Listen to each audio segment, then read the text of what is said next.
So how bad is the HP inflation? It's almost like people has been chanting about the HP inflation more than Christians say amen. But in Kete the 7th video has pointed out it's more than that. It has to do with the buff, with the mechanics.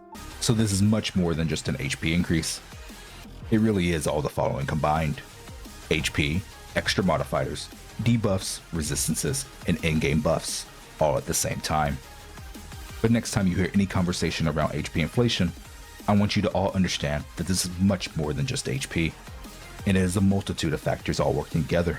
And for me, I'm pretty vocal about how they limit the roster with the double weakness. And I shit you not, they gonna came out with the double ice weakness with the Yihali banner. Just mark my word on that. They did that on the last CU with the double electric, and they also did it during the Hugo banner.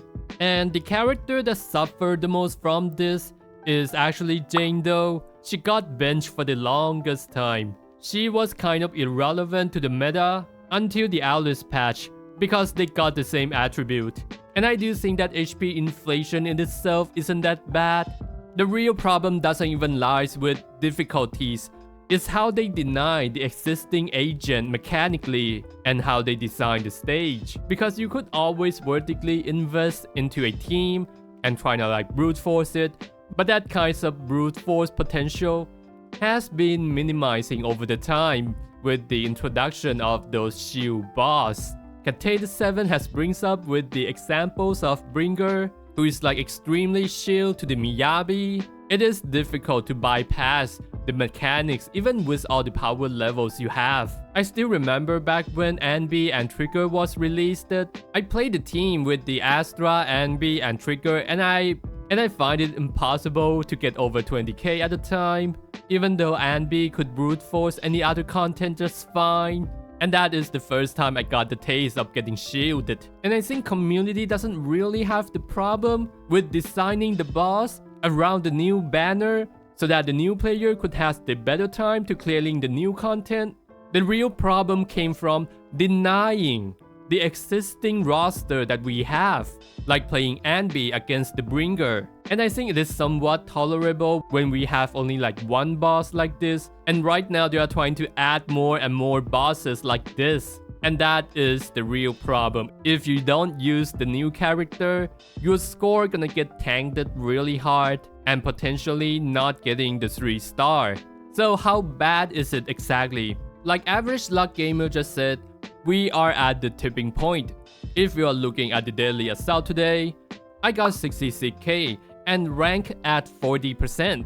But if we compare to the score to the last month, which is roughly the same, 67k score, but my ranking is at 47%. So my ranking is 7% lower than last month when I got the same score. And based off these numbers, I think we could assume that last month there were 60% of the player base could get 9-star on Daily Assault. But as for today, it is about 50%. I do got more than 50% with the 60k score. We couldn't get the higher number because they are not transparent with it. I think they are mostly doing this to protect the ego of the player. So if you have the score at exactly 49%, share it down below. My score is coming from the Asia server, so it could be different from the NA server. I will pin your comment up here. So I think realistically, there are about 5 to 10% of the player base that could 9-star the Daily Assault on last month couldn't do it now. And I do think this is absolutely alarming.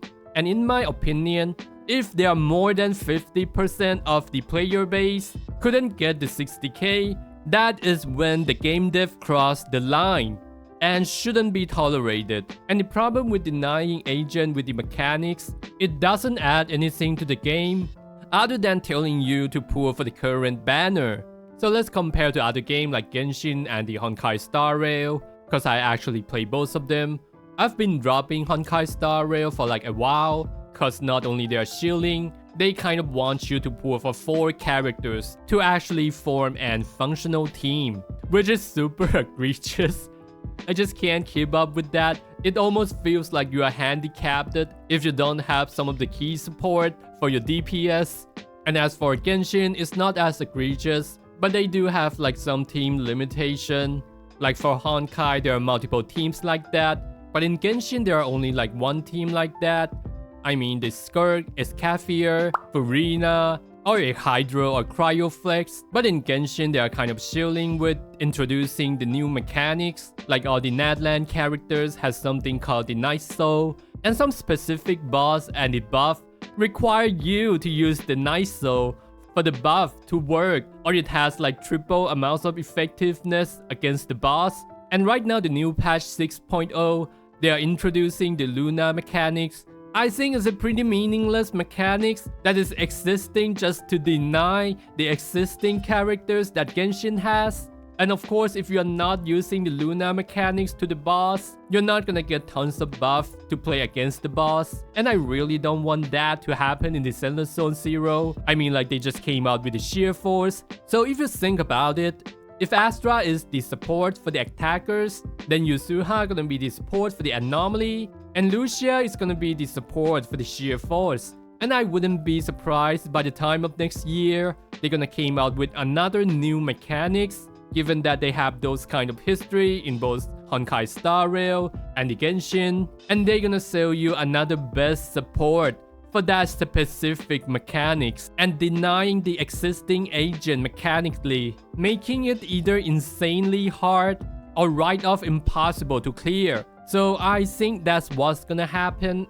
But don't get me wrong, I do think the mechanics that we have today mostly has its own purpose. I just don't wish that they just came out with the mechanics for the sole purpose of selling the banner. Just make sure that it's gonna be fun. I don't know if filing the complaint gonna help, but if we take a look at the revenue of Honkai Star Rail and Genshin and compare to Zenless Zone Zero, the most egregious one actually makes the most money, the Honkai Star Rail, and follow with Genshin. And while Zenless Zone Zero has the least amounts of power creep and the HP inflation and all the mechanics deny, they made the least profit out of these three games. Yeah, so as you can see, Honkai Star Rail just keep printing the money, basically making 120 million in like 2 months, despite the criticism on the power creeping, while Genshin is making around 70 million, and Zenless Zone Zero got like 37 million. And yeah, Zenless Zone Zero makes the least. Yeah, I thought I'm gonna talk about my own perspective for like 2 or 3 minutes, then reacting to Cat-Tae the 7th video. But thank you for listening to my rant. Even though the reality doesn't look stellar, but I do think that is the time that we gotta be more vocal about this. Anyway, see ya guys.